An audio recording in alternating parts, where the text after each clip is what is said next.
Hey everybody, here I am in Vail Village. We're going to be closing Vail down on Sunday, April 20th. A very busy weekend. We've got Easter going on as well. So the big tradition is the sunrise service, and this will be held at Eagle's Nest. You take the Eagle Bond gondola up at 6 in the morning, and this non-denominational service will be happening from 6:30 until 7:30.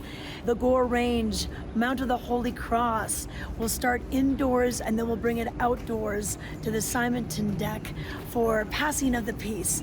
Now, throughout the weekend, we're gonna have egg hunts happening all valley long. So up here in Vail, we're gonna have Vail Rec's annual Easter egg hunt, and it's not just an egg hunt, it's more of a scavenger hunt. And you'll be traveling all around the town of Vail for this.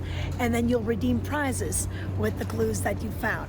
Now, down valley in Avon, probably the largest egg hunt is gonna be 10,000 eggs. So this will be scattered all throughout Nottingham Park. And in addition to the egg hunt, they're gonna have the bouncy, inflatable castles. They're gonna have some fun activities for the kids, as well as a petting zoo. And then down in Eagle, at Eagletown Park, also at 10 a.m., they're gonna be having their own egg hunt. So right now, let's find out what's happening with the conditions with Ken Hovey. Thank you, Trisha. Once again, I decided for a weekend to sneak out to Moab, Utah.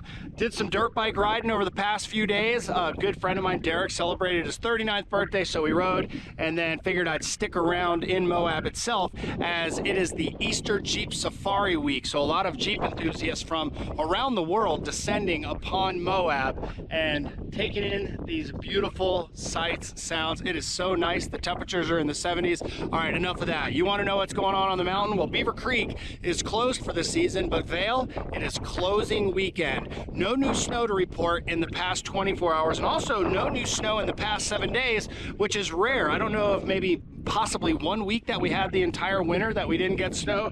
They do have 314 inches for the season and a 48-inch settled base. 4 feet of snow still sitting up there. 11 lifts in operation, as well as 192 trails. Do want to let you know, before you go up for closing weekend, make sure that you check out vail.com to make sure what is open, and also be careful up there. If you're ready to party, we've got that covered for you too. I'm going to send it back to Trisha Swenson as she has more. Lots of parties celebrating Vail's closing day. That's right, Ken. Yes, we're going to have some end of the season parties happening pretty much throughout the whole weekend. So on Friday, Discover Vail is going to be offering up their end of the season bash. So it's going to start with a social ski race, not too serious. You can get out to Golden Peak. They'll be doing this from 11 until 1 in the afternoon, and you can register in advance or the day of. Registration will start at 10 a.m. And then after the races, we're going to have live music from 3 until 7 p.m. And in addition to the tunes, Avanti Food and Beverage will be passing out food and drinks. And if you are a resident of Vail or you work in Vail, they have some extra special prizes for you. So we're gonna have a trip to Vegas, a trip to Moab, a staycation right here in Vail. So to find out more, go to discovervail.com and get yourself registered for that. Also on Saturday, Avanti Food and Beverage will be hosting their Jorts Open. And then Avanti continues the fun with an après-ski party, an end of the season closing day bash. So that could be your headquarters all 3 days of the weekend as we celebrate the closing of the season for Vail Mountain.